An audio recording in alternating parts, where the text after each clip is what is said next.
welcome to Unconventional GMs, the YouTube channel where we play one-shots and short series of RPG games with pace, vim, and vigour. We're playing an obscure, unknown game today that is really niche. You've maybe not heard of it. Dungeons and Dragons.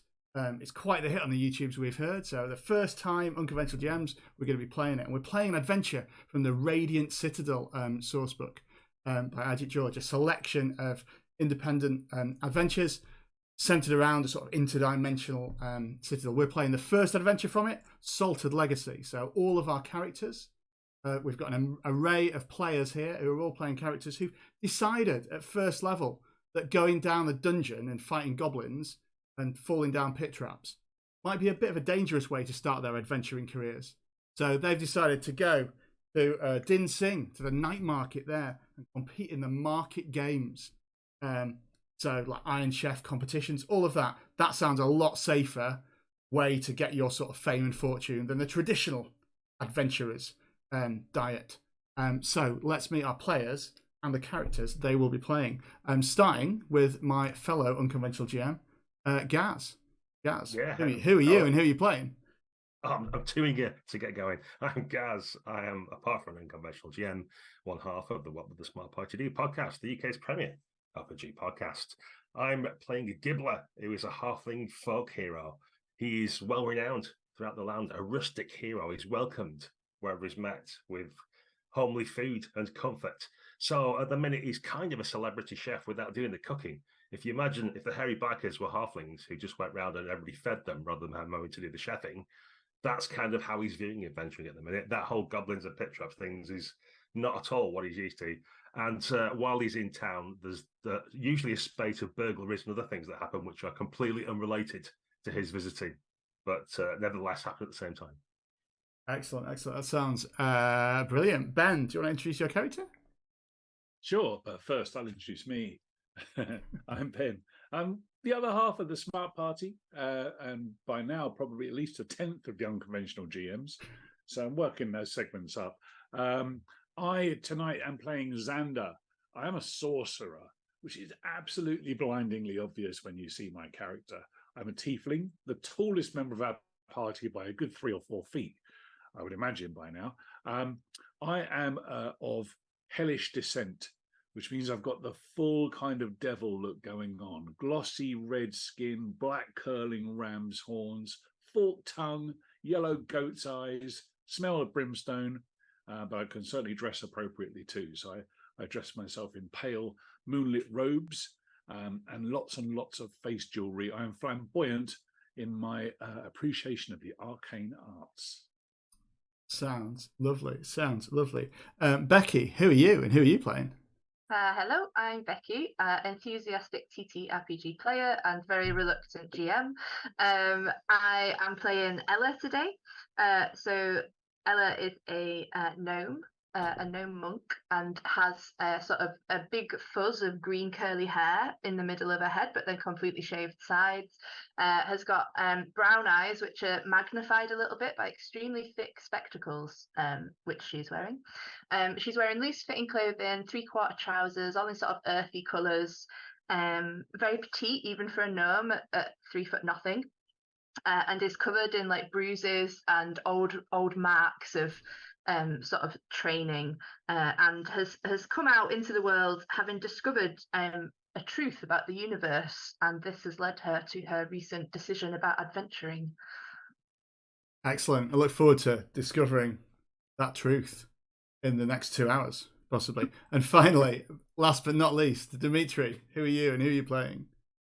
Hi, I'm Dimitri. I have no connection to the Smart Party podcast apart from having one spin on it, which was really fun. And I will be playing the Dwarf Paladin Morgran. He is a staunch and very specific adherent of the Dwarf God Moradin, in that he believes that people can live better lives, but he believes that by very specifically that everyone's buildings are terrible, and that they need to build better buildings. So he is dressed and equipped like a builder. He is carrying a variety of hammers, including his giant maul. He has a kind of builder's thick leather apron draped under his brown beard, and he is ready to critique your architectural styles without mercy. What a great way to start. And indeed, I'm sure Morgren has not been impressed as you have arrived at Dyn Singh. You've travelled on the floating gem elevator from the Radiant Citadel to Dyn Singh to try and make your fortune here. You've got, a few hours until the market games begin, and you have arrived in the centre of town. The centre of town is one huge night market. The town is circular, but at its centre, there's another circle where the real centre of town happens, the night market. People travel from all across the multiverse to sample the wares that are on sale here. As you sort of wander in, you can see that it's just starting up. Carts creak and groan around. You can hear the odd kind of shout of people trying to hawk their ways, but far more often the shout of people trying to get people to get out of the way so they can load up their stalls or load up their carts with whatever they need to be. Even though now the bustle is starting to begin, and the heat of the stir fries and all the ovens that have been wheeled out here for the food stalls happen. There's no sort of logic to the night market. Everything is sold all in a huddle. And if you want to find a specific thing, your best bet is to wander around and just see what you can find. There's the smell of stir fries and spices assail your nostrils as you come here. The heat of people and bustle as you walk around, it's hard to avoid being walked into, and people are always apologising that. And then those of you, particularly Xander, who've got a little air of something magical, maybe LR as well, will notice there's a bit of a duioma about the place as well. Some of these stores aren't selling normal stuff at all. And as you sort of wander around, catch your eyes, look for what's going on, you find yourself next to a stir-fry stall called Spicy Brothers. 2 humans are behind it. And as you look very much like newcomers to the night market, one of them runs up and approaches you and says, newcomers, allow me to introduce myself. Qasim Arun, this is my brother, and he gestures to it. Almost identical brother who's getting the store set up. Allow me to show you around the night market and the array of stalls that we have. And so he begins to take you around. He gestures here. He says, this, of course, is the finest stall in the night market. Spicy Brothers are the hottest delicacies you will find. Fresh fried whaling slug, cucumber fire smoothies, the hottest on Sabson Co. You should watch out for it. You'll hear more of us before. But tell us, what is your business in the night market? And he seems to, he gravitates naturally to the tallest among you, the Xander. Well, I'm really glad you asked. Spicy Brothers, is it? Now, I've got a bit of a running bet with some of my old draconic ancestors. There's always someone in every city who says this city's got the oldest pub in the multiverse. And then there's always someone else who says this place sells the spiciest merchandise in the multiverse. And I don't know if that's really true, because I have tried some spicy fare before, my friend. And I'm looking at your wares and I'm just wondering, well, what's the best thing you got? And from behind the stall, his brother shouts up and says, you should compete in the market games. One of the rounds I run myself. And at that point, Qasim says, come, you must see the rest. If you had to compete in the games, you'd see the rest of the store. And he begins to take you around an array of stalls. So how we're going to do this is some of these stalls you're going to make up yourselves as you wander around the night market as players. So sort of in the order that we went around in the introductions. Gaz, would you like to describe the first stall that Qasim takes you through? Indeed, it's got an array, a plethora, near myriad of cages of various sorts, from orichalcum metal to bamboo wood, and there's a blistering plethora of animals within them. And none of them are the same, for this is a master breeder who has been intertwining everything from monkeys to dragonkin, and there's just a pet for any possible imagine. There's a mixture of scales, colours, furs, talons, claws, teeth, lips, many loud mouth things, eyes that are slitted, dotted, and multitudinous. there's a pet literally for everyone here. Fantastic. And all these chimeric constructions, chitter and gibber as they strain at their cages as you pass by. Next to it, Kasim points out Madame Culp's silk stall. There's an elderly gnome lady with her grey hair tied up, a big bun above her head, selling extravagant silk garments. You run your finger down the price tags and see there's nothing for less than 50 gold pieces here. This is a high-end seller that you've found. And as she looks around, she winks at you, particularly at Ella. Let's see a fellow gnome around. Gnomes seem to be overrepresented in the night market, almost as if the job as a market trader is something they seem to be quite keen on themselves. The next store that you come across, Ben, what's the next store that you're taken to? The next door you can barely see from the street because you've got to push your way through a throng of red-faced, purple-faced dwarves. And pushing your way through to the front, you can eventually see it's one of those stores that's really narrow. It's essentially one guy and a small table, and he's got his chair behind it. And on top of this table, he's got presentation boxes of what in our world we'd probably call Turkish delight, like little jellied sweet. But his are made of spiced gelatinous cube, little slivers of the thing. And he's currently betting with his audience of customers as to which dwarf can eat the most of them without being sick on the floor. Yeah, and so far, early in the market, there's no dwarves have fallen yet to the gelatinous cube eating contest.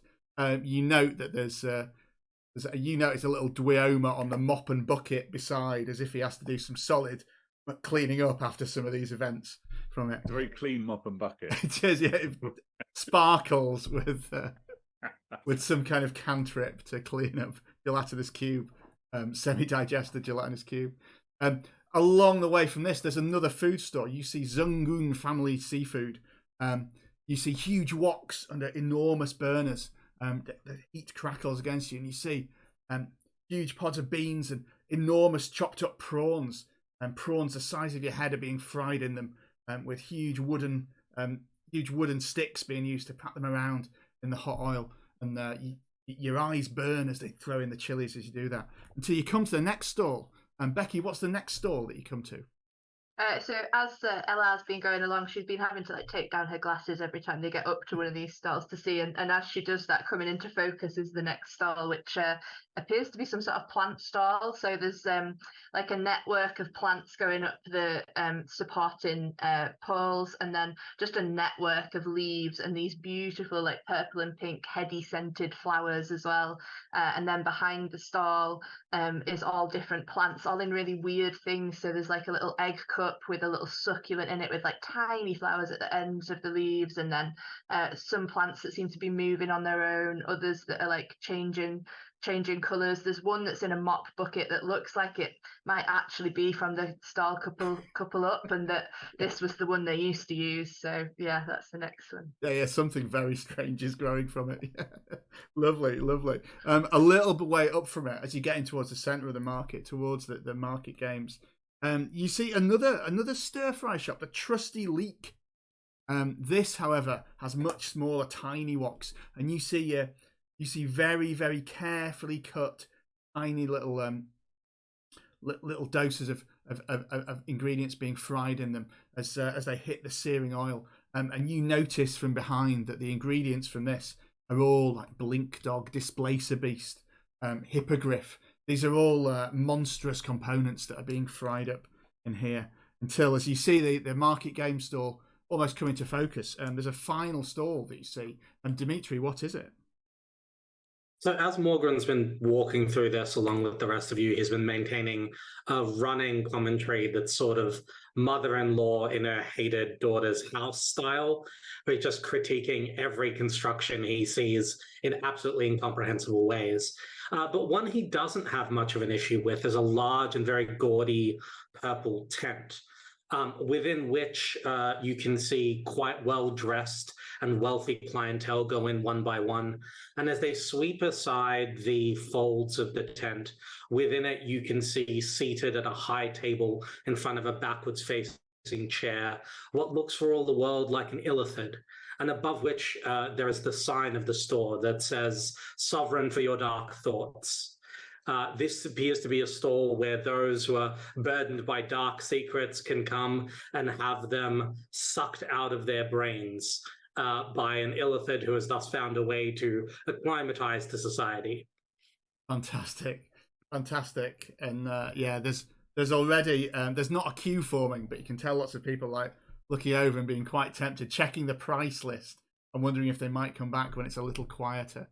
To go in the little discreet entrance to the stall. And just as you're all considering this, you are disturbed. You hear a shout from between two stalls in front of you, and a small sort of young kobold clutching some spring onions, or green onions for our American viewers, barrels into Gibbler, almost knocking you to one side. Behind him, you hear the shout of "Stop, thief! Give it back! Give it back!" And the youngster, as he's sort of wrestling around and trying to pick himself up and get past you, Gibbler, he says, "No, you're the thief! You're the thief! You stole it first! You stole it first!" Gaz, how do you react to this? The first thing Gibbler does is start running, and then about 10 paces in, realises that it wasn't him they were shouting at, and comes back again. And says, "What's this? There's no thieves here. Surely we're all just nice, normal people." And I'll try and help the young man or whatever he is up, and check his pockets while I'm doing it to see what he may or may not have stolen.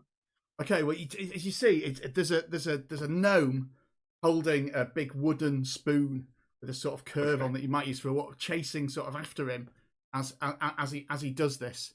And he's like, I didn't steal anything. And he's trying to sort of slip away out of your grasp from it. As you sort of pad him down, you don't find really any sign of anything apart from this big bunch of green onions spring onions that he's holding from there. And soon the gnome is upon you and says, "Look, this boy stole these from our store just a moment ago. Why, you should get hiding," and sort of reaches for his pointy ear to pull him to her. You allow this to happen? Go on. Ella wouldn't like that at all. She'll like do a monk slap out of nowhere to just keep them separated for now. And she'll look at them and say, "Well, they have accused you of also stealing." Of course they would. You can't trust them, can you? Why they steal? They just walked in my stall in broad daylight and does it. And she's sort of struggling to get to you. I'm imagining, Gibbler, you've got hold of the kobold child as well now, and you're sort of holding them apart as this heated debate sort of goes on a little bit higher. And then very soon, an adult kobold woman sort of wanders over as well and says, "What have you done to my boy? What have you done to my... It's always the same with you, Lamai. Always the same, causing trouble." And begins that these two, kobold and gnome, begin to wag their fingers at each other and shout accusations of theft and sabotage at them all the time. Morgan, how do you react to this confrontation in front of you? So Morgan looks visibly kind of as uncomfortable as a taciturn dwarf can, caught between sort of his fundamental belief in the rules and strictures of a structured society, combined with his profound disinterest in anything that isn't like a tea joint. So he kind of looks around at his companions and he says, Did anyone actually see this kid steal anything?" And the gnome speaks up and says, Of course, he was hanging around my cart, and then he's got the green onions." And the kobold says, "Green onions that were on our cart this morning, and you must have stolen them as well. This is how..." And they begin to start bickering and shouting at each other once more to do it. Xander, are you going to interfere with this at all? What's your take on it? Well, I think I'm not. I think I'm with Morgan on this one, but even less vocal. I'm just going to plunge my hands into my voluminous sleeves and sniff a little bit, look down my devilish nose, and I think this is a short person's problem. Oh, that's just typical of you, I'll say.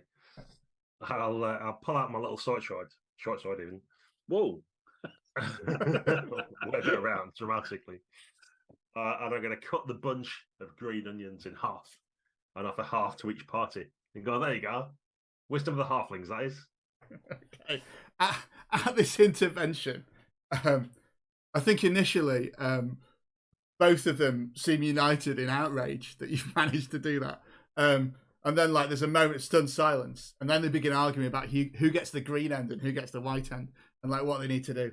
And before eventually they sort of look around and something dawns them. It says, "Hey, stuff's been going missing all around this market, and we're sure it's them, and we're sure it's them."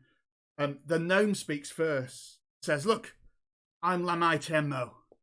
My stall is has operated in this market for generations. If you can find out who's to blame for all these thefts, find evidence that it's them, or whoever it is, if they are right, there'll be 100 gold pieces in it, and a lifetime supply of our noodles." No sooner has she said this than the kobold steps forward. Says, "No, no, no, no. I am Kusa Zungoon. Zungoon family seafood, 100 gold pieces, and all the stir fries you can eat. If you can solve this mystery." The gnome says, "No, no, no, no. They agreed to serve us first. They're working for us now. No, no, no. You must agree for us first." And who's going to step in and sort of diffuse this? You've got two competing offers of work. Well, Ella is not going to step in, but she is going to give Gibbler like a side eye and like raise an eyebrow and just be like, "How this sounds easy to solve if it's you." So, but that's all she does. As my good friend Mogran says, it's better to smash things down and start again and build a new alliance than trying to rebuild a crumbling building such as this alliance is. And I'll pull out some of my mason's tools that I've probably got from Mogran at some point, or 5 minutes ago. They're actually on my characters. Those are very well made. It's like the first time I've been impressed since I entered the city, and it's just my stuff. What's the maker's mark on those? Oh, that's a coincidence. Yeah. I've got my thumb over it. So I'll pull out these architectural tools and just say, we're going to build a relationship by working for both of you so that we can have free noodles and free stir fry for the rest of our lives. But more importantly, we can find out who's to do with all these thefts, because if there's one thing we can't stand, these thieves. And I'll nod around sagely. And LeMay and Kusa both at the same time. So I'm so glad you've agreed to work for us. Me. And then they sort of fade into sort of arguing. I'm going to ask for the first skill roll now. I'd like to make me a wisdom perception check. We're using just a dice roller, roll dice with friends, and would recommend it. So what you'll have to do is roll a d20 and add the simplified character sheets I've given you. You need to add either, if you've got perception on it under skills, your perception skill, or your wisdom bonus. And this is a DC 10 check, so you need to get 10 or higher, a d20. I've got a natural 20. As one of the hills I die on in D&D, natural 20 means nothing in a skill check. No more success or less successful. Not even guaranteed success. I mean, it is a success in this instance. Yes, you can all roll. I mean, sorry. Although Gaz has been successful. Or if you might no point anymore. Yeah. Let's see. Ella forgot to take her glasses down. Still, I'll put them back on either way. Still steamed up. Yeah, yeah. It does look a bit like. Hey, I'm not even trained in this, but any fool can see the wisdom in this. Fantastic. Yeah, Xander and Gibbler. Xander, probably your advanced altitude allows you to notice something unusual that happened. The minute that this thief barreled into you, your host, Cassim Maroon, has seemed to vanish into thin air. Not literally, like magical residues, but he slipped off very, very quickly as soon as all this chaos started. And he's nowhere to be seen. Gaz, you, I will actually give you a little bit more for getting the 20 on there, even though it's not in the rules. You sort of notice, because you were fiddling around with the spring onions and cutting them in half, and that there's some like peel near them as well. That's not actually, the papery bit you get on spring onions.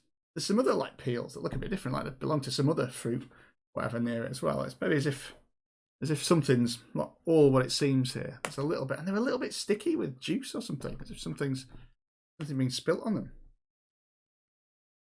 I'll say all that, rubbing my hands on my shirt to other people, going like, they've been dipping these in something, or so, ooh, and I'll like proffer them up to the sage magician in case he's got a better idea what's going on.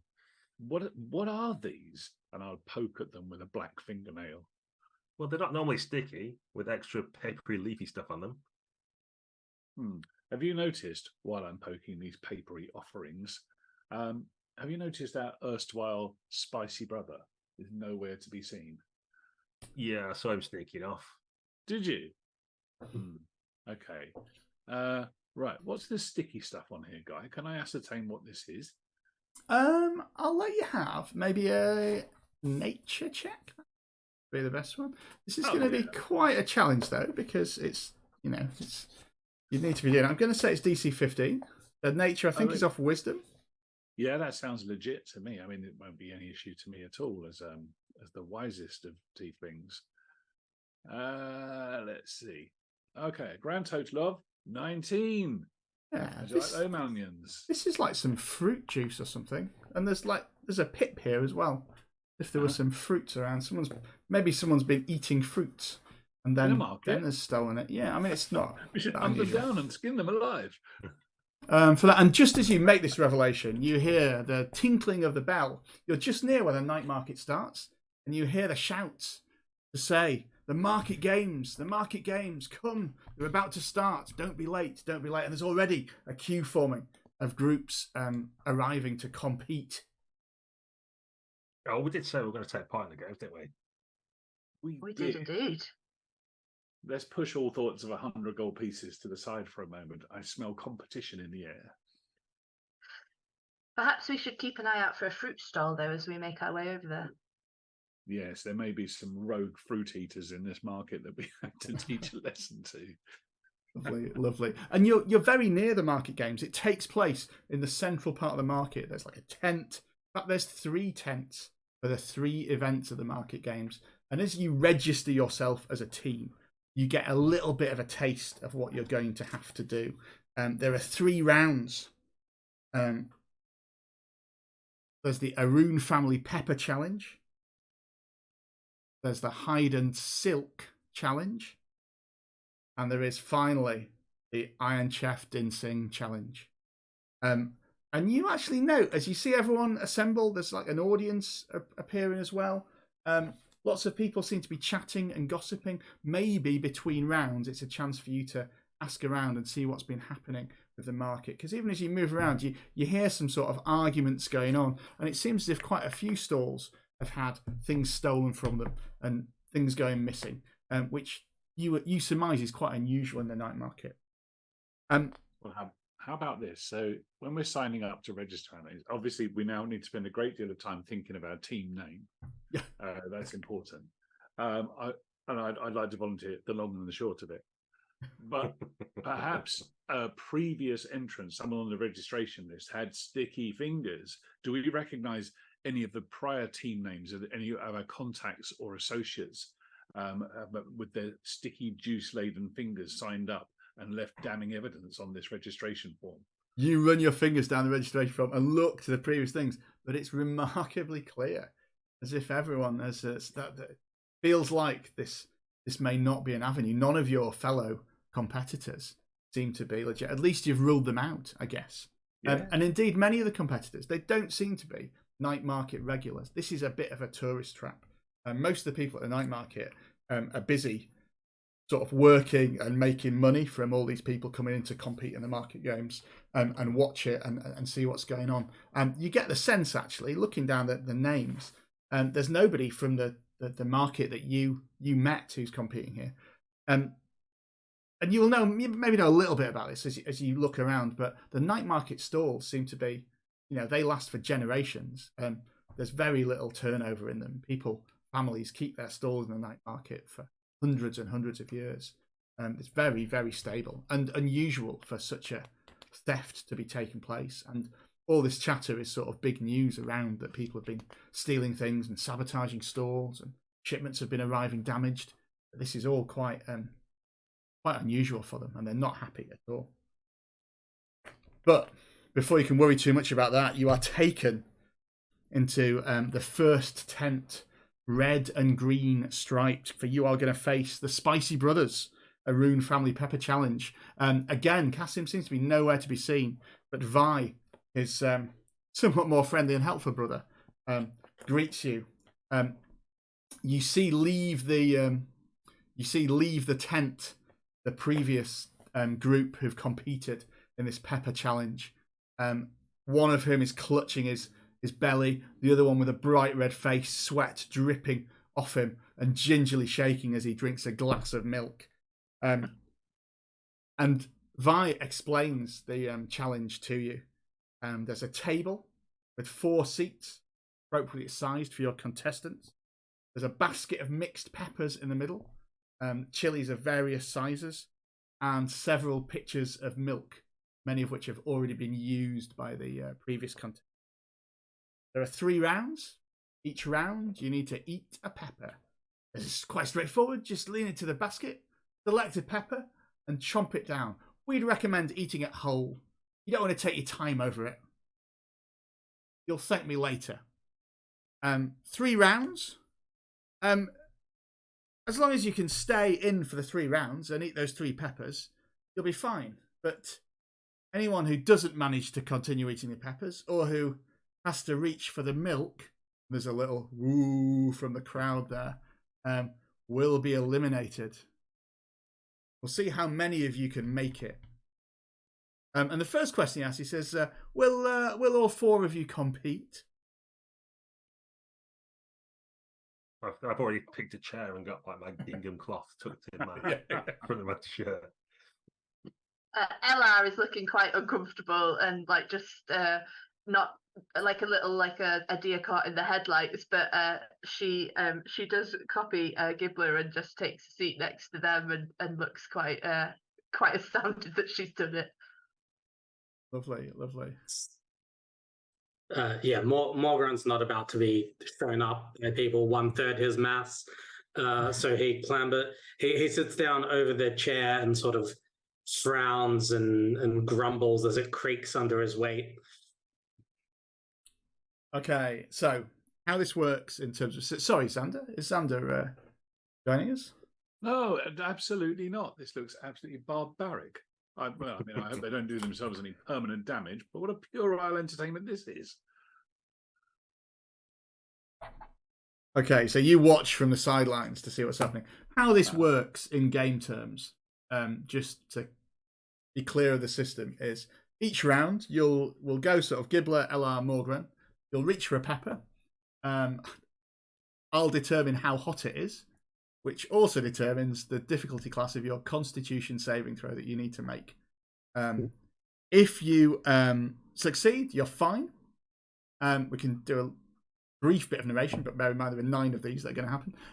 If you fail, you just about manage to chew it down, but the next one you roll, you've got disadvantage on, so you'll be rolling 2d20 and doing it. If you fail by 10 or more, you need to describe how you either down the milk or have to leave the table in pain.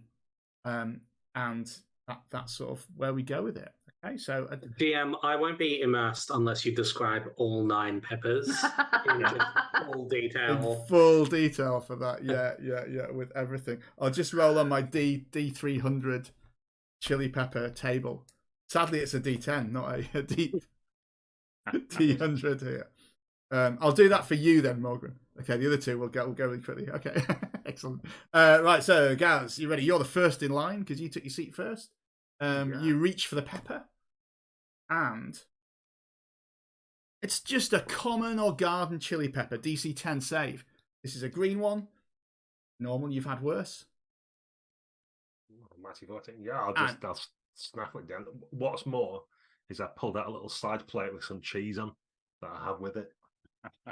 There's much murmuring, Xander, you notice, of the people watching, like whether that's allowed, whether like accessorizing is acceptable or not. Definitely dairy. Excellent. LR, yours. Oh, you've got a burning waves pepper. So you have to make 2 consecutive Constitution saves. It's difficulty class 16. Okay, well the first one's a natural 1, wishing I'd picked halfling. And the next one is an 8 plus 1, so 9, which I'm imagining doesn't go well. I'm afraid on the first wave gets you. So Ella, how do you reach for the milk? Do you leave the table? It is a hot one, this. Yeah, I think Ella, she starts to put it in her mouth and her eyes start watering already. And she like gets an itchy nose and she like takes a little bite into it and then is just like, no. I think Xander was right and just goes and stands by them and just looks a little bit like, oh. Dude, it's condensation. Condensation forming on your glasses as you just step back from that tiny bite of it. Yeah. There, Ella. Listen, Ella, a little whisper down into my gnome friend's ears. Do you think perhaps a little bit of cheating might be useful at this point?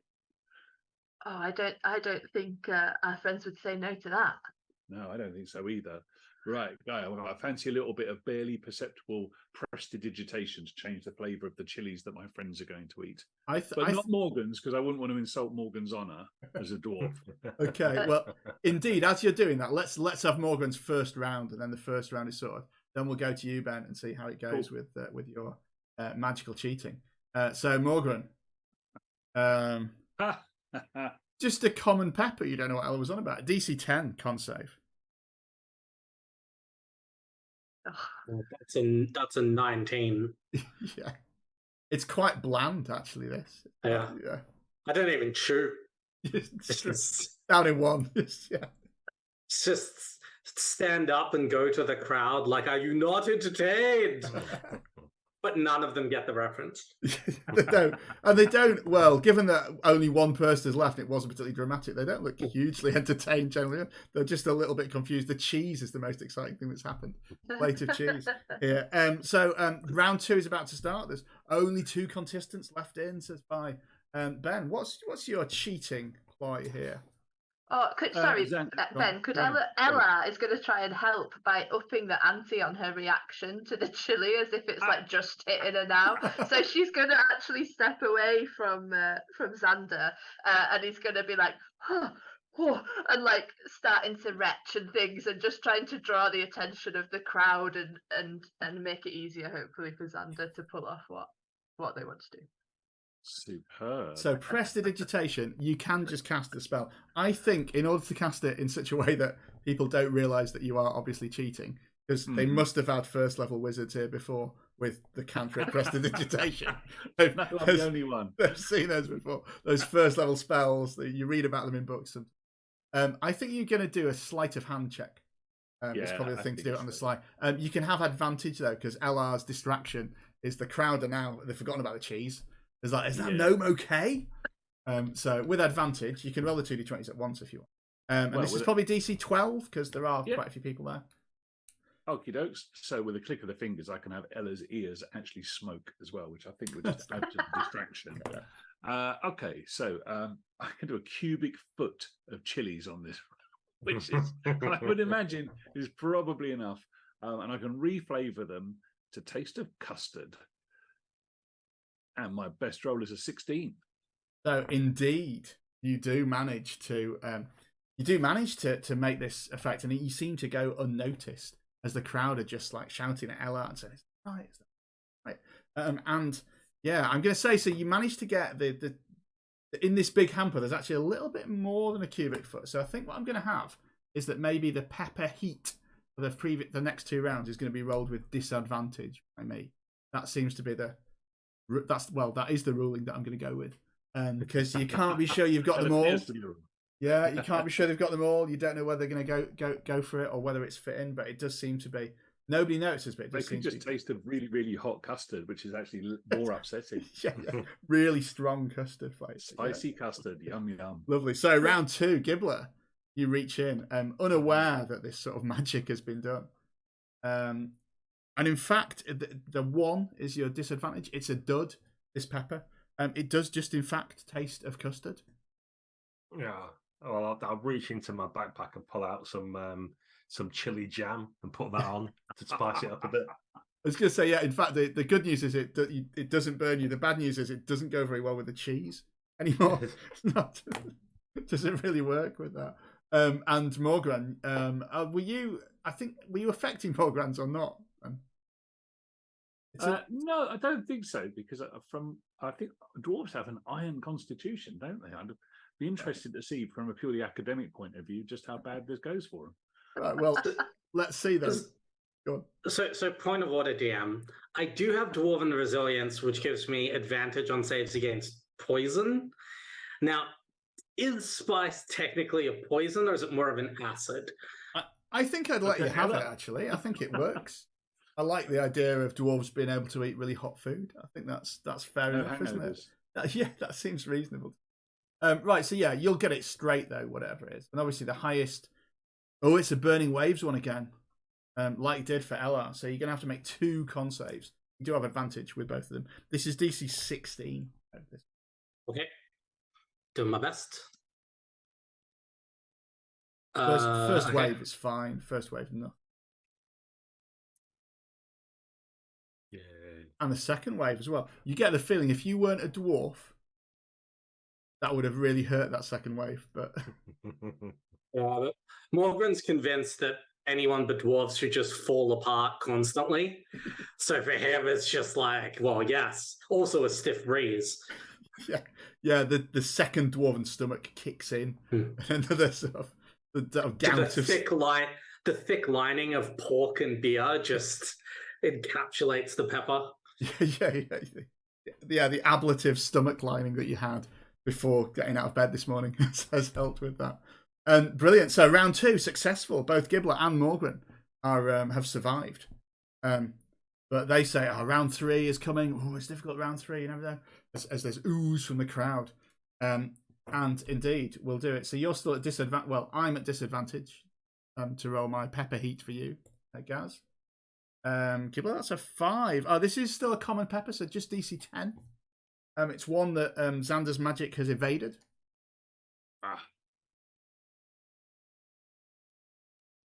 Oh. Well, you are going to struggle a bit with this, but you're not going to necessarily step away from the table. Maybe with it being the final round, you'll survive. How does this react to you? I pulled out a small pack of bellinis in a cheesecloth and ladled on some foie gras before slicing this pepper across. I've made the clinical skill by error of cutting through the seeds, which just releases more heat. So while I'm looking extremely uncomfortable, there's no way on earth that Gibbler's not finishing a meal. So it's just like the crowd can feel it; they can see it etched on his face, the tears down the side of his cheeks. But he's going to finish his meal because you don't leave it. You have to leave your empty plate. Can't be leaving food. Yeah. You can see the sweat dripping down you as you chew down desperately from there. Fantastic. And finally, Morgan. Yes. As you pick this up, you look on the side of it, and there's like a skull etched into it. This one, that's and you feel your hands burn as you pick it up, just as it touches you through your leather gloves.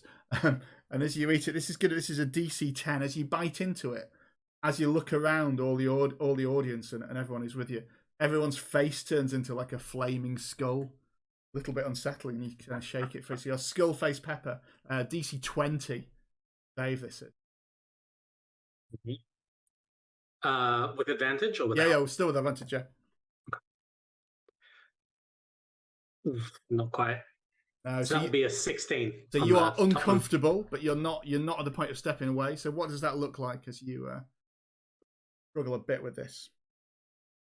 I look around and I see sort of a sea of flaming skulls while my mouth sort of heats up, and I'm beginning to feel sweat begin to drip into my beard. And you can see my face flush, but it's not with hate, it's with embarrassment, because a dwarf should never show this kind of weakness in front of mere lanky people food. And so you can see me visibly struggling to contain it. Lovely. But then there's a cheer goes up because you have passed. 2 of you have managed to survive the hot pepper challenge. There's a cheer that you are allowed to drink some milk now. And Vi Arun comes up to congratulate you and says, well done, Victors. We've got a little pause now before you take the second round, but you did excellently there.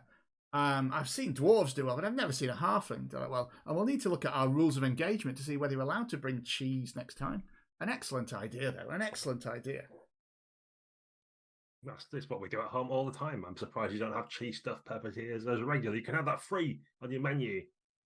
Oh, well, you put on an excellent show, and your friend seems to do it. Is the gnome lady all right? As he gestures towards Ella. Oh, she'll be all right. She's always like that. Ella has run over and is necking like more of the milk than you guys are, probably just. Like... I'm hosing her down with a ray of frost. Yeah. Just turning it into ice cream as she's trying to eat it. Absolutely, yeah. Perfect. Yeah. Morgan's too proud to drink the milk, but his mouth is too on fire to talk. So he's just sitting there stubbornly suffering. Yeah, he says, and Vice says, "Oh, it's good. Well, of course, it's what a great show. It'll probably be my last time running this at the market games today. Got to leave the market after this." Really? Why? Is your brother taking over or something? Where is your brother anyway? Oh, he's not. He'll be back at the stall or something. No, he can't take over. There's a long-standing tradition. It that's back to my father. And for that, it's a happy occasion. I'm getting married, but to leave the night market, I don't really want something like this. Yeah, I mean, he's taking it okay, I guess. Kasim, he wasn't happy at first though, but he seems a bit more resigned to it now, and he's been keeping himself busy around the market, so it'll be fine. Doing what? Oh, this and that. He runs errands and so on. Seems to be talking to a lot of the other people around. Gives people tours. He's good. He's brought quite a lot of business in. It's been good actually. I mean, it's in a strong position for me to pass it back to my father, our father, when we get there. And indeed, as he chats to you, the tinkle of the bell rings, and it takes you back to the hide and silk challenge. That's the actual pun of it. And you are taken through to a much quieter, darker tent made of thicker materials, and introduced to Madame Culp, the gnome lady from the silk stall, with her hair tied up in a cone with sort of knitting needles stabbed into it. She too wears thick horn-rimmed glasses, and so momentarily is shocked as if she's looking in the mirror and she greets you, and then says, "Oh, I'm so pleased. The second round is a little bit of a quieter challenge." And she addresses to you, Ella, because she thinks you're the one that's most. Are you here to play hide and seek with my gentle friends, or should I say, hide and silk? That is indeed what we have come for. He says, "Under my tent is my warehouse where I keep my silken goods, and importantly, my tut-crow caterpillars." Oh. They're hidden. Oh, do they make the silk? They do, yes. Very skittish though, easily frightened and scared of the light. Go down there and find my caterpillars. That's all you have to do. We'll start a timer, bring them back, but bring them back safely. Of course, we wouldn't dream of hurting the caterpillars, would we? She says, looking round at her friends. We wouldn't. Oh, that sounds like a terrible dream. Who dreams of hurting caterpillars? And she says, just bring 4 of them back within 1 minute, but they must be unharmed. The waiver that you signed before, I have to do this. The waiver that you signed before made you liable for them, and well, they're well over 3,000 gold pieces each to buy on the open market. So wouldn't want any of them to come to any harm, and you to have to be burdened with such a debt for the Milk spread everywhere. yeah, for the rest of your lives from there. Yeah, so she leads you in. Assuming you're all competing in this, because you're all going to be in this area. Absolutely. Won't work. Yeah. Unless one of you go way outside and burn the tent down. They'll achieve a different. Why would you put that in your heads? Oh, actually. So you go into the tent and descend a ladder, and you're into a dark, dimly lit room. Your eyes just adjust to it, although most of you probably have dark vision, don't you? So you're probably all right. Of course. Adjust to it, and this room smells of dust and sweet spices. There's musty furniture and crates there. The fact that most of you can see is little advantage, really, because you can see that everything's piled up there. There's more than one room in this complex. You're going to have to search through for these tiny little Tutkrug caterpillars that are very skittish and will need to be charmed back in order to be taken back. So we're going to run this not as it's written in Radiant Citadel, where it's written as a sort of it is quite neat. I've run this face to face before with like counters and stuff. It's a little sort of dungeon where you go into rooms and search them and do them. We're going to amalgamate that all into a skill challenge, basically. And so you're going to have to get 4 successes before you get 3 failures. And as is usual, when I run skill challenges, it's sort of up to you what approach you take for what skill you end up using. Obviously, in the narrative, some will make more sense than others, but generally your checks are going to be DC 10. And again, 4 successes before 3 failures. You could obviously use perception to spot them, investigate, sleight of hand to try and sneak one out once you found one, or maybe animal handling to coax it. But I'm sure that you can come up with lots more inventive ideas for that as well. As is such with skill challenges, Xander, if you cast a spell in here, we'll probably roll that as an Arcana roll, just so it's not a sort of auto get out of jail free card. As in case you were thinking of prestidigitation, immediately get that. But yeah, so I'm quite open. Caterpillars now taste like custard. It's not clear why that helps. Yeah. Little do you know that Xander's prestidigitation is very, very limited in its application. Just one thing it can do. I'm a sorcerer, not a wizard. I can only do it one way. If you can come up with a problem custard flavoring can't solve. Yeah. When all you've got is custard, suddenly everything looks like trifle. What a watchword. Brilliant. So, yeah. Who will take the first roll? I'm not going to structure it to do, but shout up. And if more than one of you shout, we'll work out who it is. Gibbler's going to use his expertise in stealth, sneaking, hiding, and breaking in places to find the most likely hideaway spots. Where would he go if he was a caterpillar-sized, custard-flavoured silk producer? And put himself in those spots so he can... When my clutton-hooved dwarf or others come stomping through the place and they go running for the bolt holes, I'll be there with my mitts ready to catch them. Lovely, lovely. Roll your stealth. That is a total of 10. Oh, right. That's good. Your expertise, isn't it? Expertise is handy, yeah. So, I think the rest of you noticed that, if you're okay with me narrating this, guys, Gibbler, it's not that moment where Gibbler just vanishes into thin air that you've seen before.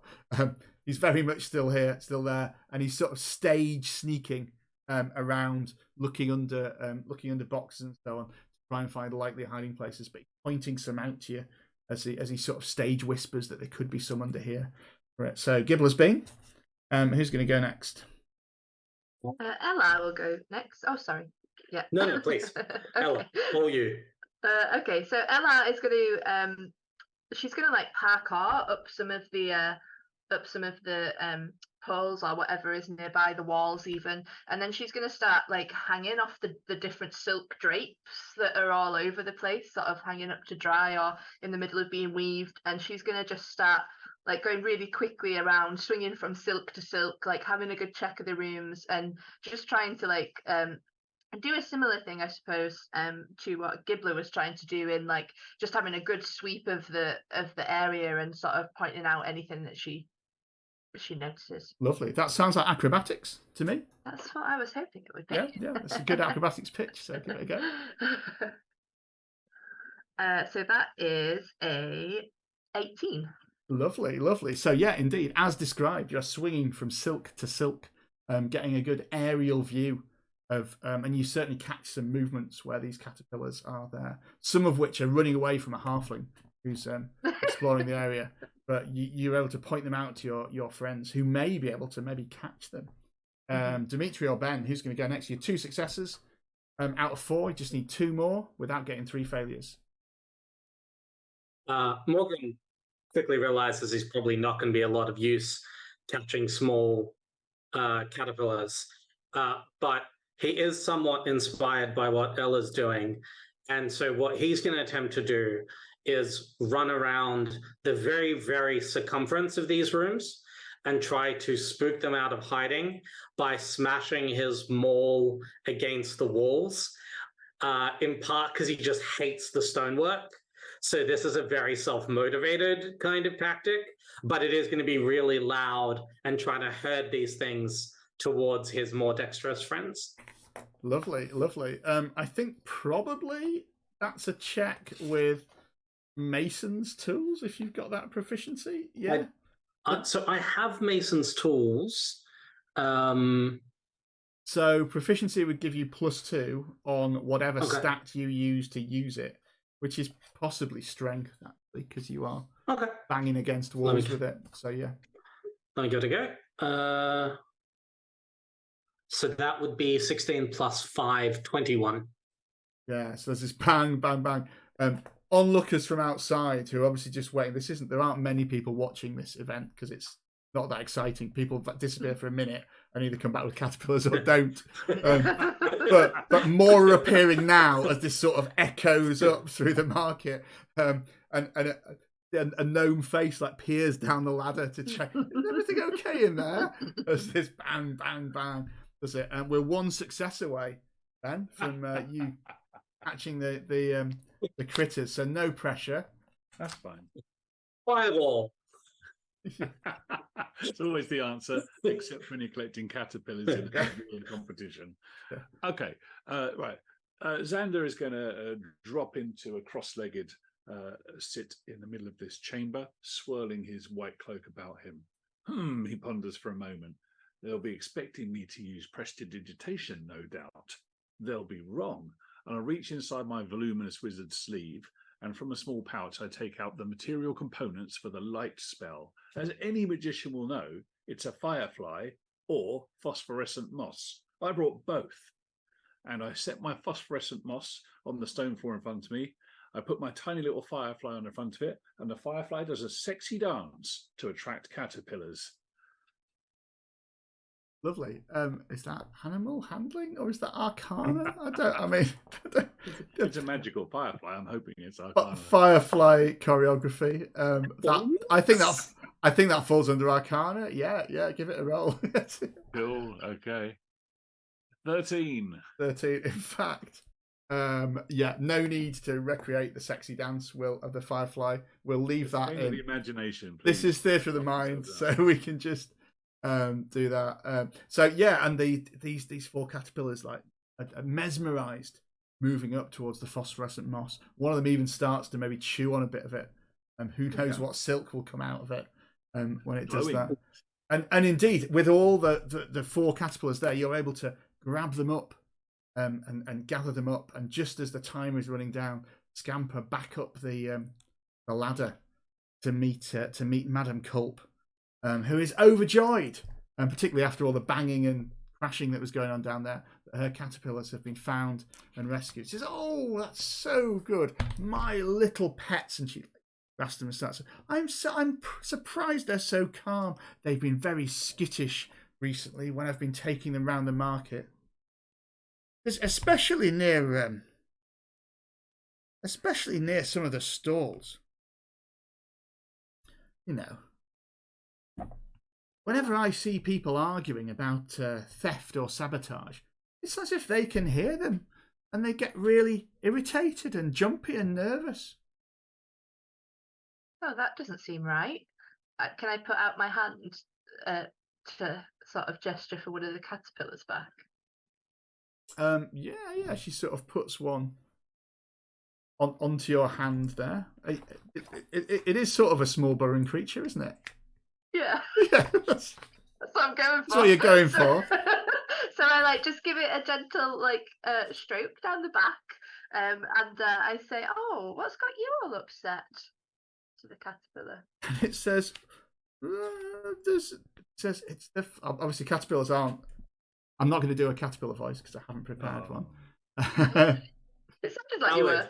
But it speaks in a small voice, and you will know that, you know, small creatures that you speak to, they have quite limited horizons often. So what they describe, it's not quite like Speak with Plants, where you just get a lengthy description of the last 4 seasons' rainfall and the barometric pressure of the last 3 years when you speak to a tree, and then eventually it gets to there were some bandits in the forest. But it's a little bit like that, and they just say, "Oh, scary monsters in the market."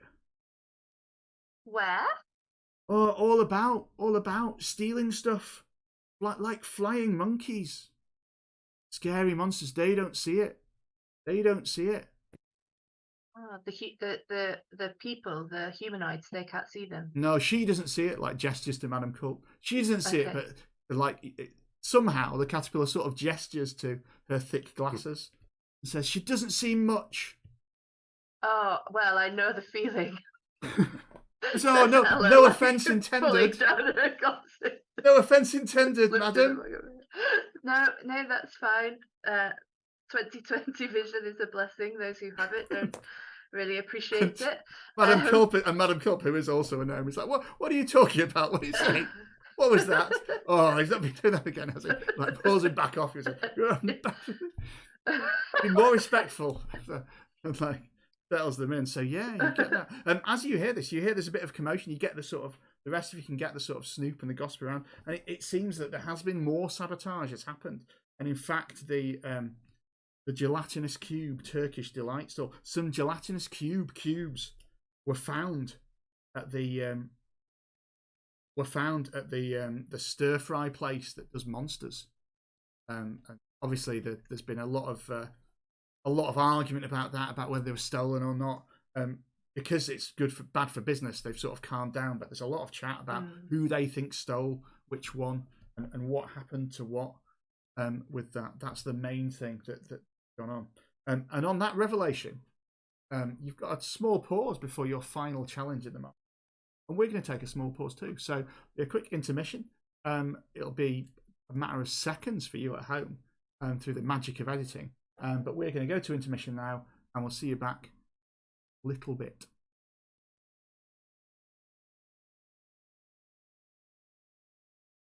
Welcome back, viewers.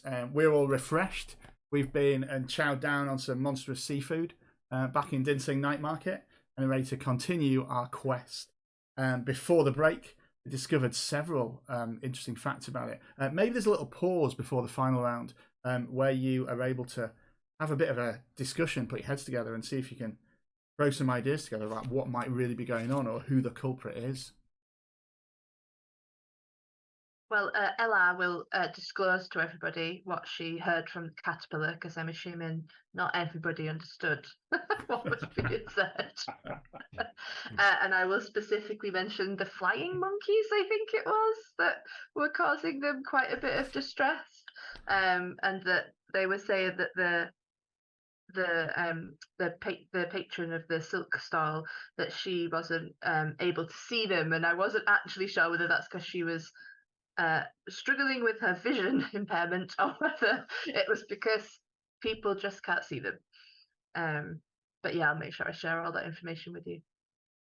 I've been looking up at Xander from my plate of charcuterie that I'm currently going through, and so is she all right? She's been, let me get this straight, she's been speaking to the caterpillars. They said there's flying monkeys that are invisible. Like, are the peppers affected her more than we thought, or is there something in there? Standard for gnomes, I think. My short friend. Standard for gnomes. Are there really invisible flying monkeys? And I like put a hand over my plate of meats in case one swoops down to try and text them. Ella will be like, I'm right here. Oh yeah, it's your eyes that are not good, isn't it? I can hear everything. Those massive ears aren't just for show, are they? Well, have you heard of such things? You're a sorcerer. Surely, if there's arcane devilry around, you're the person that should know about such things. Yeah. Well, all right. Flying monkeys, yeah, of course. I mean, look around you. This is the night market.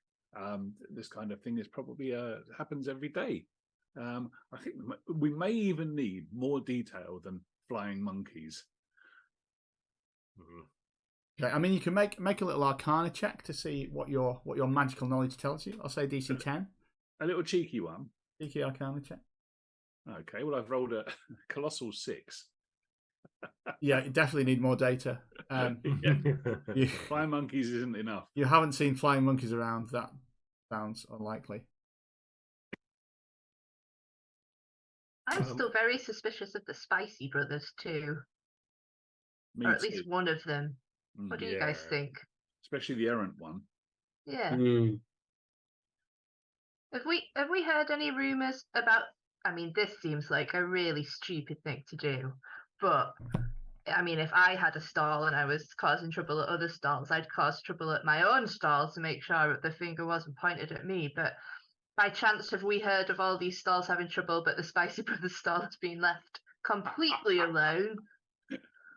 It doesn't. You've not. That's funny. You've not heard any rumours of the Spicy Brothers being affected at all. Actually, although almost as you sort of circulate around the market, almost every stallholder that you speak to has got some story of woe. Now, likely as intelligent adventurers, some of these are merely stories of woe that they've ascribed to whatever is befalling everyone. And there's certainly a little bit of sort of my spring onions got stolen. Oh, that's nothing. My leeks got stolen. Oh, that's nothing. My enormous pumpkins got stolen the other week. And there's certainly a bit of one-upmanship going on this, because there is still a market games going on, and there's tourists here that they want to impress. But yeah, it doesn't seem to be that anything's happened at the Brothers store. And as you're having this discussion, the bell is rung and the final round begins of Iron Chef Dyn Singh, and it's assumed that you will all compete. And you crowd into this big open tent. There's bleachers, and this is the event that gets the most audience. Everyone people leave their stalls to come and see you because they've heard how successful you've been at all the other rounds. Half of the space of this tent has got cooking tools. There's a pair of oversized woks that have got chefs behind them with big yellow overalls on, and two long sort of cutting boards with chef's knives arrayed at them and long, thick green beans. The other side of the tent has got this huge water tank of dark, brackish water. You can just see sort of some movement within and some churning in it. And Sid Squid, the proprietor of the Trusty Leak, welcomes you. Says, "Welcome to Sid Squid's Iron Chef Dyn Singh, or as I prefer to call it, the Battle Prawn Challenge. The challenge is simple. You must prepare a tasty meal in that wok. Stir fry of green beans and squid. The green beans you can see arrayed out in front of you. The squid, well, he taps on the glass, and as he does, there's a churning of water and splashing in it. They're rather large, these squids, so you might want to take care. Is everyone still going to compete?" Oh, definitely. Obviously you are. And as the crowd retreats to a safe distance, what you've got to do is prepare one squid and also chop up the green beans to serve with it. The assistants behind the woks will help you cook it, but the main thing is the chopping of the stationary beans and the moving shrimp you have to pick up. And so this challenge actually begins with you rolling initiative. Both targets, the shrimp and the beans, are opponents. Obviously, the beans are less dangerous to you. And there are daggers next to the cooking knives. Yeah. There are cooking knives, daggers next to them. So if you want to roll initiative and just shout it out when you've got it, and I'll assemble my cards. 3 for Morgan. 7 for Ella. 13 for Xander. 13 for Xander. And Gibbler? 8. Oh, it was 13 for Ella. Sorry, I must have saw Morgan's 4. I thought it was mine. For you. So, the first people to spring into action as this round starts. you can see that just by tapping on the glass, this shrimp within appears to have got a little bit enraged, and you can see it is sort of, well, I was going to say the size of a man. It's larger than the size of a man, sort of the size of a horse. This shrimp that's rolling around in here, and it's beginning to sort of climb up above the glass. You can see. I don't think you know what the word shrimp means. Almost as if it knows what's coming. Jumbo King Prawn is what this is. Australia. Yeah. Definitely. Ella, you're the first to react to this. Oh, okay. So you can choose to engage the beans or the shrimp. I think Ella, she's been quite like out of sorts in this sort of environment, but seeing a challenge that means she can use her like dexterity and physical strength gets her sort of more in the zone. And can she see a way to get into the tank? You think that actually, once enraged, I mean, you could get into it. It's going to come out. Once enraged, it's going to like leap out. Like you can see enough. It's bigger than it's able to sort of leap above and with its shrimpy fingers. Attack you. Okay. So. Okay. Shrimpy fingers. There's probably a proper name for them, isn't there? Not fingers. Well, Ella is going to. She's just going to scale the tank, and she's going to wait at the top for a bit of it to come out, and then she's going to try and hack it off. Go for it. You just make an attack roll. You're a monk. You can climb up a glass tank without too much trouble. Oh no, a natural one. I should have been the halfling. Okay, so yeah, her first attack does not go well with her short sword. She like pulls it out and goes and just clanks off of she gets a bit enthusiastic and some water splashes over. She thinks that's the sign, but there's nothing there, and she just hits into the tank. Yeah, I think you might actually. I mean, you were asking to go into the tank before. I think that might have happened. That's what happens. Now, Okay. I think there's a splash. Yeah. The shock of the onlookers. This is a new approach they've not seen before. Like, and as she like falls in, she like holds her breath and tries to find like her inner calm and opens her eyes to hopefully see the shrimp in front of her, and is just gonna try and like uppercut it. Cool. Oh yeah, you're a monk, aren't you? You've got got a flurry of blows thing. Oh my goodness. That's 11. It's not enough, I'm afraid. even without the cover that the shrimp doesn't have because you're in the water. It's the water resistance, I think, probably slows it down. Yeah, a beady eye like for that. catches you as you do this, as you're splashing around in the water. We don't have to worry about like drowning or anything. Don't worry about that. You can just fight it. Hilarious in there. Ella has escalated stuff slightly. Xander, you're the next up. Beans, please. Nice. So you roll to attack them normally. You can use the knives that are there, or you can use another weapon that you want. Okay. Yeah. Well, I wield a dagger, but my one's all kind of curvy and ritualistic. So I think I'll pick up one of the house daggers. Let's see if I could defeat a stationary set of beans. How hard can it be? How hard can it be? Pretty hard. Pretty hard. Well, they're armor class 10, so it is quite hard, actually. It turns out. Yeah. You fall in the tank as well. Look at that. Yeah. It's going well, Ella. It's going well down here. You can't get a person. Coming. Obviously, you are cutting them, but they all roll everywhere. You're trying to catch them. The two of the rest of you notice from the chef stood behind the wok. I just catch one other's eye and I started to like tut at this knife work from here. That's these legumes. And then it's the shrimp, who, faced with the most excitement he's had in some time, a gnome in his tank, is going to attack you, Ella. Makes sense. The good news is that, and it's probably because of the stat block that's been used for this, that this giant shrimp has a charge ability. It can't do it in water. So it's just going to attack you. It's got +3. Does a 13 hit you? It does not hit.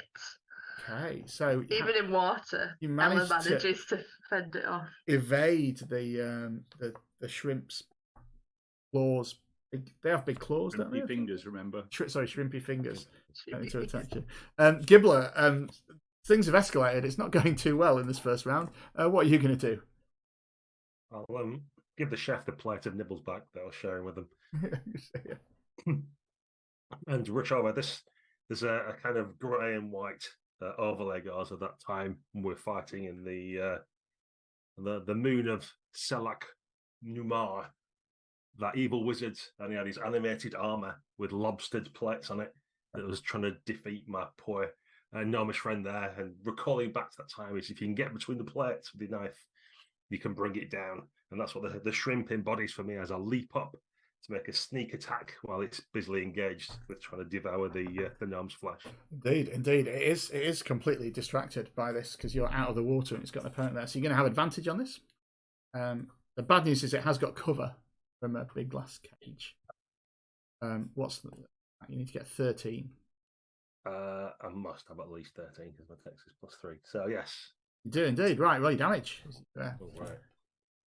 So both scrolling down to what damage is. How exciting. It's going to be 6 damage. You get a sneak attack on top of an that. Extra 6 for the sneak. You get 6 plus another 1. 7. Excellent. Yeah, LR from behind the shrimp, you notice the blade of Gibbler and chops into it, and you can see that you begin to like slice it up. Some sort of black goo oozes from it, and it just thrashes around even more. Morgan, you're up next. How tall is the tank this thing's in? So I think it's about sort of 5 feet tall, but it's also well within reach if you wanted to. Like there's steps up to the side of it and things. So if you wanted to clamber up those and attack it while it's still in, you can still do that. So probably only Xandar would be in a position to watch Morgan deeply considering just smashing the tank. Like you could see him do the adjustment on his maul as he's doing the mental calculations. But then he probably thinks back to the waiver, all of those waivers that they signed about property damage. And thinks about a fate of washing dishes. So he charges up the stairs and attempts to just double-handed overhead swing his maul onto the top of the shrimp. Fantastic. AC 13 is what you need to hit. Yes, sir. So that would be 7 plus. Don't quite do it. It's only a 12. Oh no! There's a great big splash and maybe a crash as you hit the side of the tank. I think probably we see some cracks in the glass appear, and there's sort of a sharp intake of breath from Sid Squid as he sees this happening. And it's doing enough for you to notice that the squid that's in here the shrimp that's in there that you're attacking isn't the only sort of food that's in here. A few more are sort of starting to have a look. Well, you only have to defeat one, but its friends are around as well. You bang on it. So back to start. I just yell at Sid, how did you not anticipate this? He says, it's all the market games. It's all fun. He looks, trying to hold it together. Ella, you're up next, back of the round. Okay, Ella still has her sword drawn, and so she's going to try and, taking inspiration from Gibbler's placement of the blade, try and wait for an opening and get in between the like slots of its armor. Oh, that's better. So that is a 13 to hit. That hits, yeah, it is. Fabulous. Okay.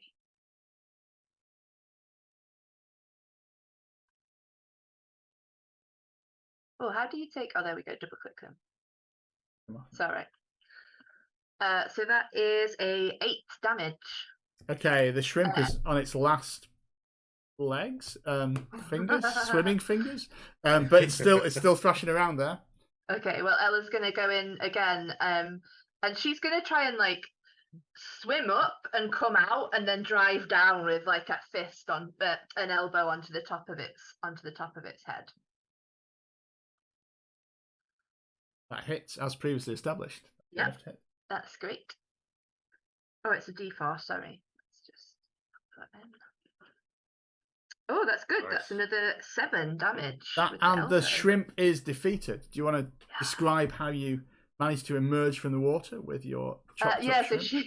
she just is like, you see her come up once and go back down with the elbow, and then she just sort of like grabs it like under the chin, like like sort of in its mouth a little bit as well because of how shrimps are, and just sort of hauls herself over to the side and like whoo, like swings it over the top basically, and then stands up on the side and jumps down on top of the shrimp. Excellent. The shrimp is defeated, but the beans so far have proved a more dangerous opponent to our adventurers. Xander, can you finally deal with them? So I'm going to show some system mastery here. Not my first game of D&D. I have decided that these cursed legumes are taunting me. So I'm going to take a step back, and with a flourish, I'm going to fling my dagger at them, guaranteeing me more success than my paltry strength stat. Classic D&D. I'm going to disengage from the green beans. Trigger an opportunity attack from the beans. No, yeah. I'm hoping I can survive the opportunity attack of the vegetation. Yeah. Okay, this one's got a mighty. Oh, for goodness sake!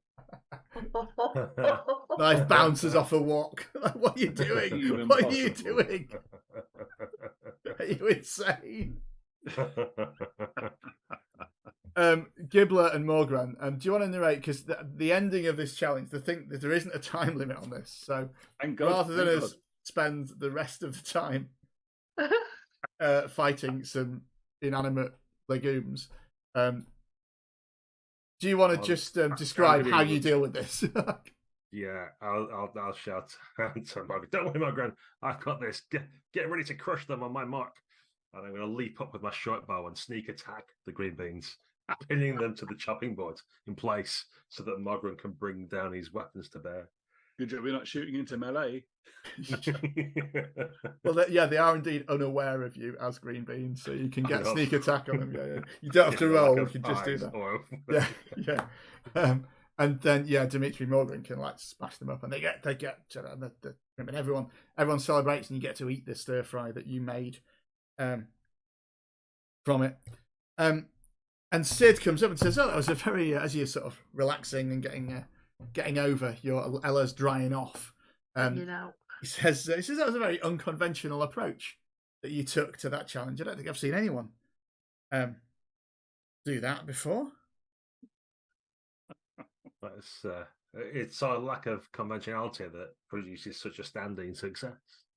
Indeed. If you always do the same thing, you become very predictable. I find the same in my food. I think I find as I put some really inappropriate, probably custard flavoured ingredient into our stir fry, just to see if it'll work. To spray it up a bit. He pulls a funny face. This is what it was a great distraction from all the sabotage and goings on around the market. It's a rum do that, he said. Have you had any trouble? He says, "Oh, not so much here," and he like glances towards the array of knives that he has and his big burly like sous chefs that are wrestling with the woks. He says, "But almost everyone's got some story about it. Nearly everyone's talked about having some sabotage. Even old Madame Culp had some silk untangled. And she's like a market games stall. Like she wouldn't be targeted."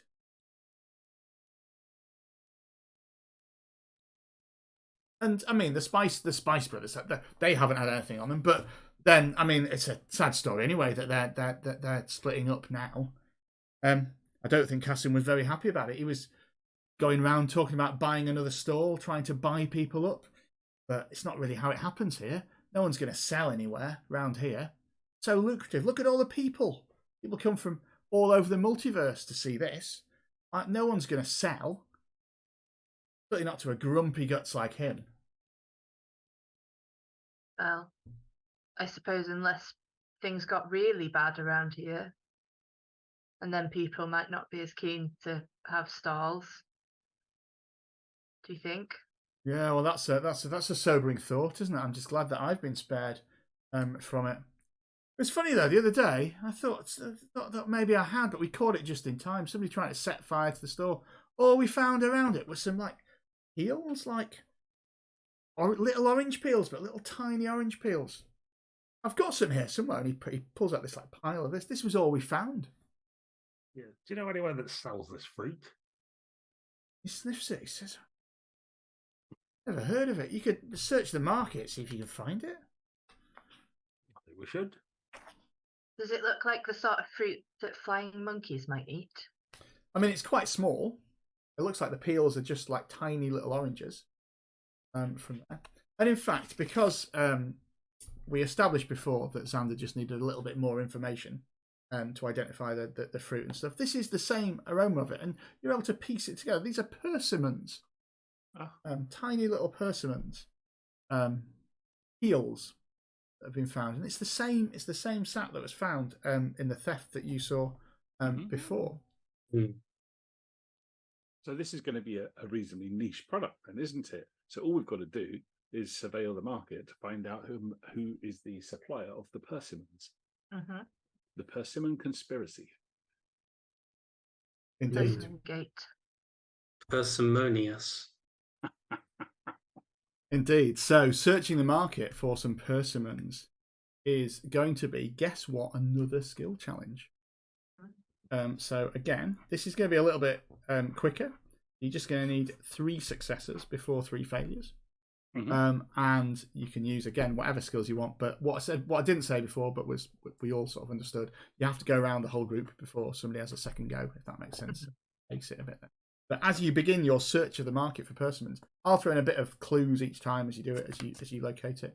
But you can use whatever skill you want, and it's going to be, again, DC 10.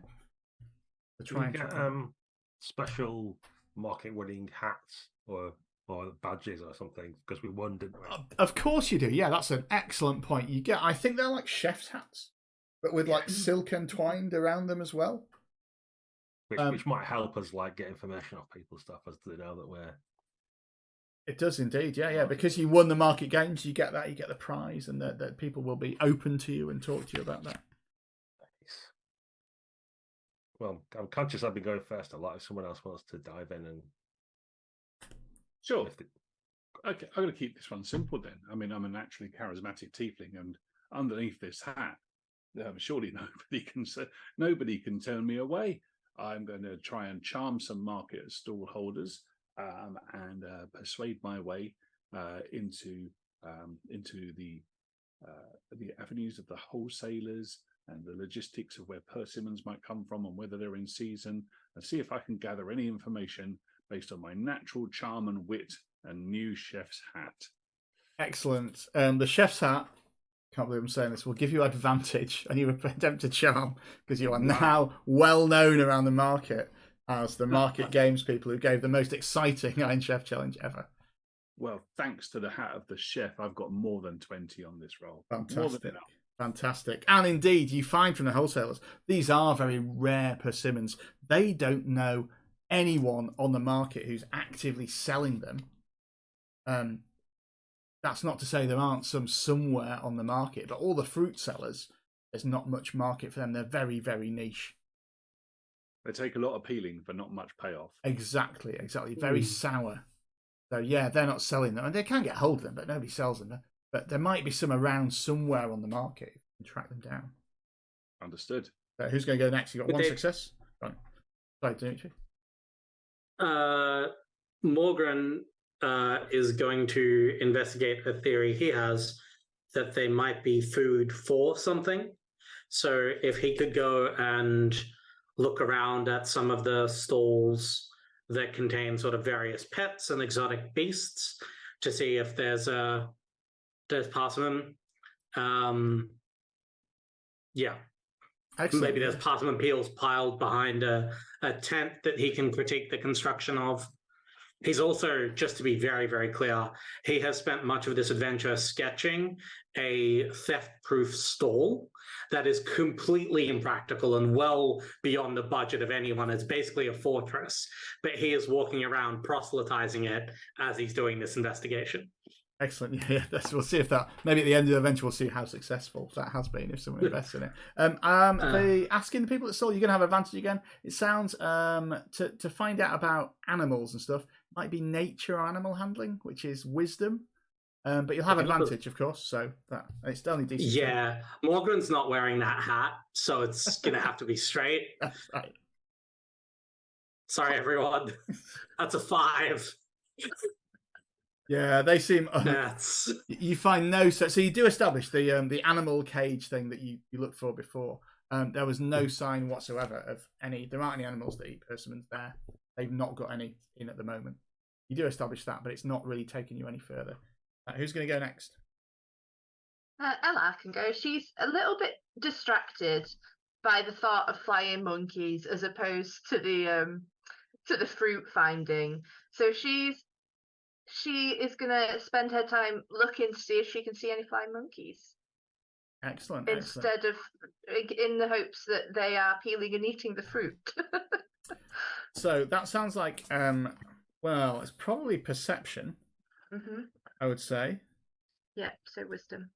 So see if you can get. And I can't evidence. imagine the hat's going to help with that in any way. Not really. No. So that's 11. Yeah. So, you see no flying monkeys whatsoever.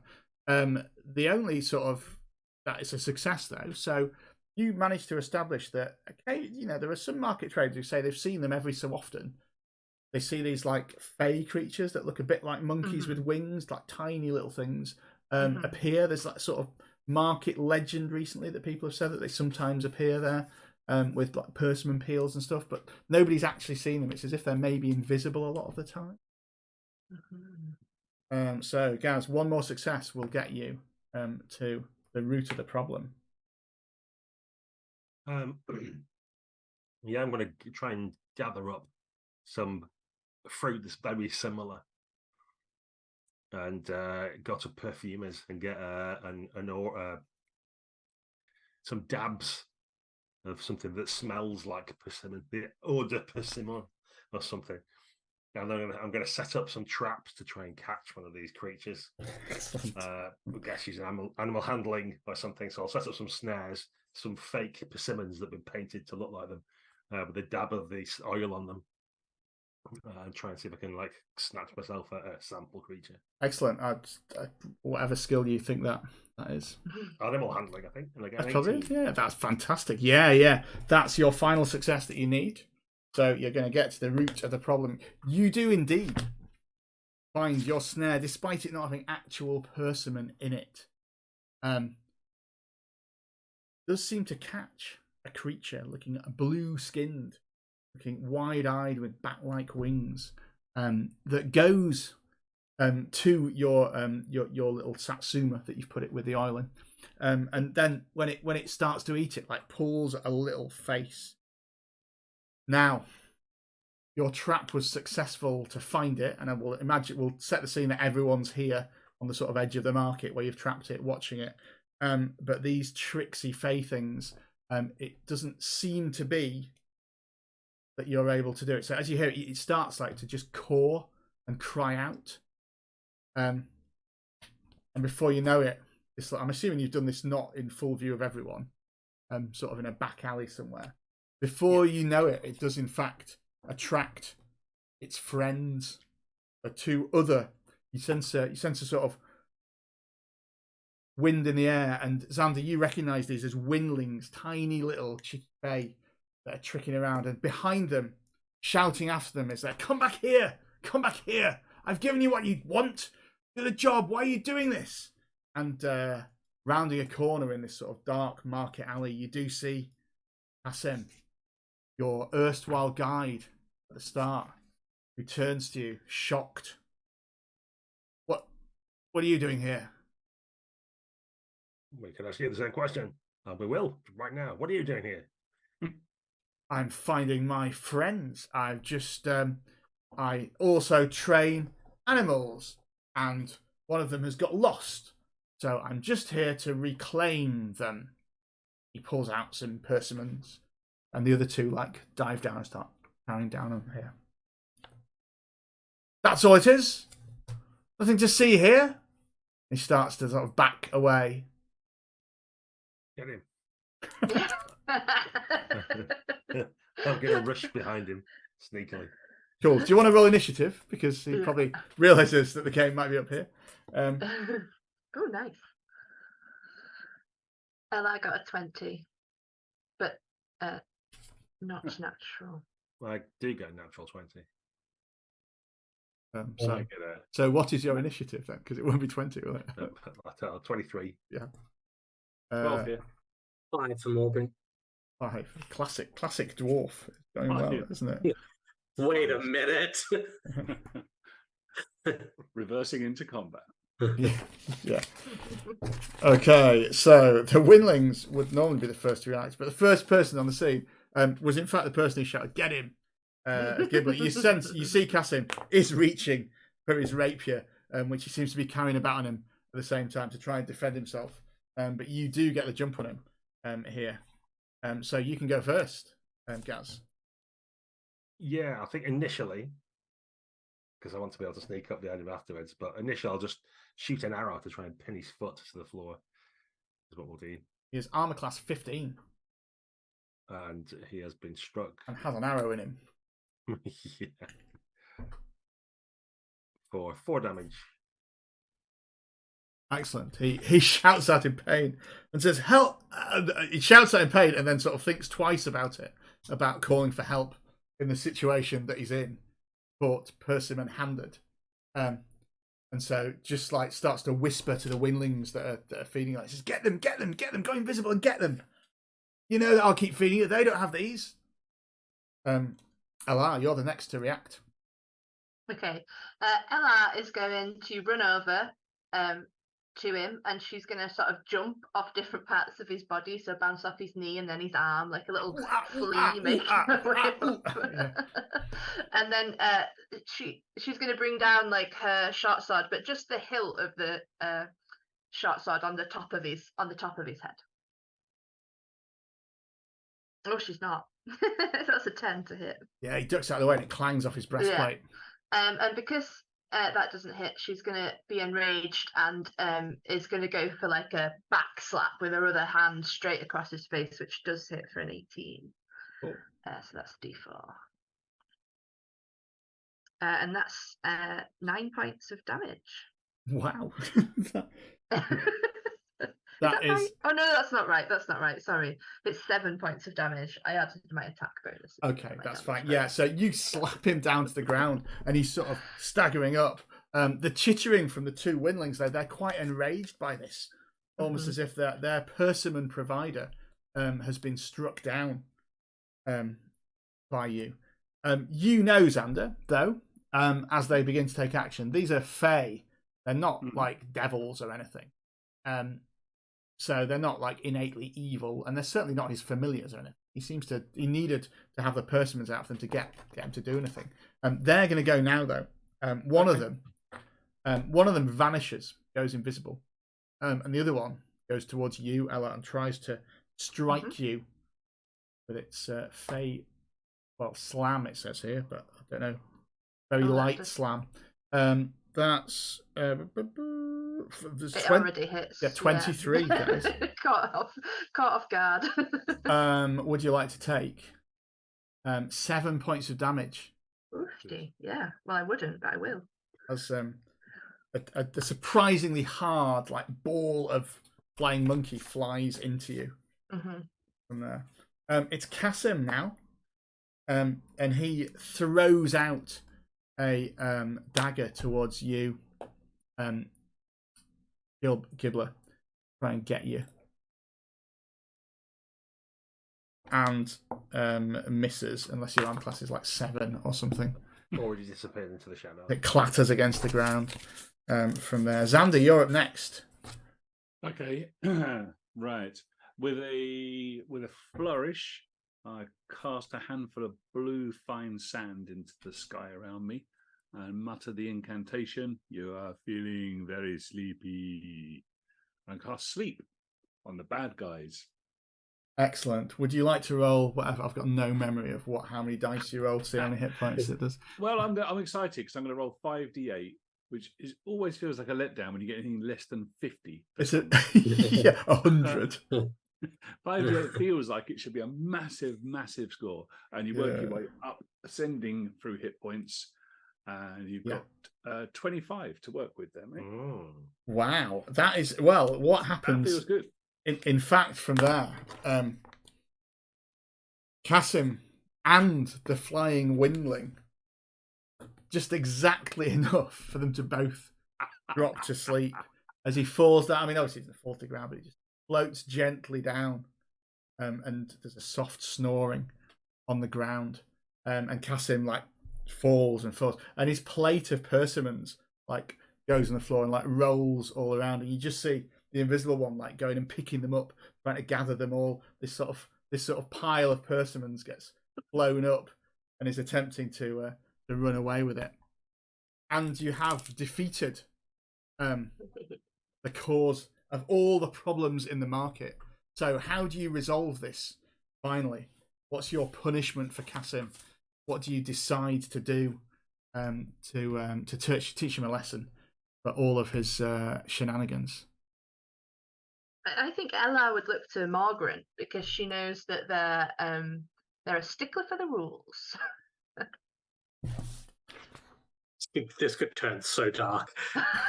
It's like... So waterboarding. No, Margaret is indeed a stickler for the rules and rather resents all of this chicanery, as he would call it. But he also believes in deferring to the local arbites or whatever the night market would have in lieu of law enforcement. So he begins by sitting on our culprit. And suggesting he takes out a pipe and suggests that someone else fetch the local constable or whatever this place has in lieu of proper law and order. Excellent. And indeed, the market guards arrive soon later, astonished to find the culprit of all the mischief that's been going on is Kasim and his whittling friends. I've got a list of suggestions that I'm going to give them in terms of as community service.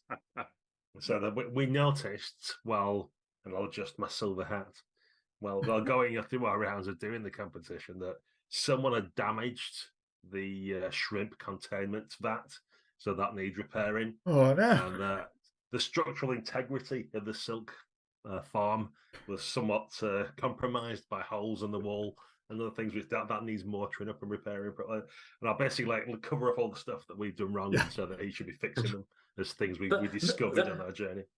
That was a generous we when all of those problems were just more hitting stuff.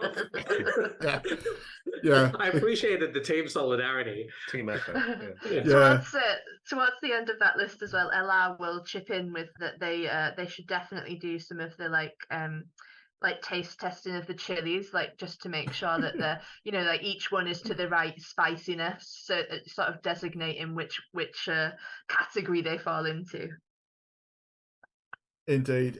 And the punishment fits the crime as Kasim is taken away from. And you are hailed as the heroes of the night market. Let's just go around and have one little scene to finish off the one shot of your celebrations. You've got your after numerous negotiations, your 100 gold pieces is given you 50-50 from the two employees. They know how to cut a deal with one another in this one case, so they're not both out of pocket. But you're able to celebrate in the night market your victory. So let's just go around. We'll go Gaz, Becky, Dimitri, Ben. What do we see you do? What's the final scene we see of your character? You celebrate your victory. Dibbler's getting a visit from the belt maker. So we see, looking around, he's been thoroughly the all-you-can-eat thing that everybody was offering. He took as a challenge, and he's stuffed so many plates and bowls and stuff around him. He actually burst his leather belt. So there's the belt maker's been called in to get him a new one that'll actually fit around him. This is normally fit for a dwarf. I was like, shut up. I just need something with a few more notches on it. Oh. Have you considered braces, sir? That's right. Lovely. Becky, what do we see of Ella? Ella is going to go back to the market stall that we saw where you could get rid of dark memories. Was it with a lid? But she feels she's led quite a sheltered life, so instead of getting rid of a dark memory, she would like to experience some other people's dark memories. Nice. Lovely. And she's hoping that her 50 gold pieces will be enough. Yeah. Ella walks out with 200 gold pieces, and yeah, A haunted expression. and yeah, and nightmares It's for a never few been months. the same. Lovely. Dimitri, what does Morgran celebrate with? Well, Morgan, given that his masonry tools inexplicably disappeared at around the same time, just acquired a fantastic set, is at a tool store being just the absolute worst customer imaginable, and trying to replace his tools, but hating everything he sees before he even looks at it. Lovely. They're like shaking their heads and like, will he just leave? Will he just leave? It's always the dwarves. Finally, what do we see of Xander Ben celebrating? Xander sits forlornly in his teepee. He's taken all of his gold and he's spent some of it on an exotic bottle of vodka, which he's well into at this point. And every other gold piece he has spent on a very specialist item. The camera zooms away from him as he says, "This time you shall not escape," as he casts magic missile into a massive pile of green beans again and again and again. Fantastic. So thanks to our players, thanks to our viewers. I would very much urge you to check out Ajit George's edited Radiant Citadel. It's a bunch of diverse settings for D&D, all presented with an adventure that could be done as a one-shot like this, with a little capsule setting that I think to my tastes is just about the right amount of information for an RPG setting, like 4 pages. Not 600 books. So check it out. It's really good. Let us know in the comments below if you want us to do more D&D, more stuff from this, or more Radiant Citadel stuff. And we will see you soon for more Unconventional GMs. Make sure to like and subscribe if you haven't already. And we'll see you later.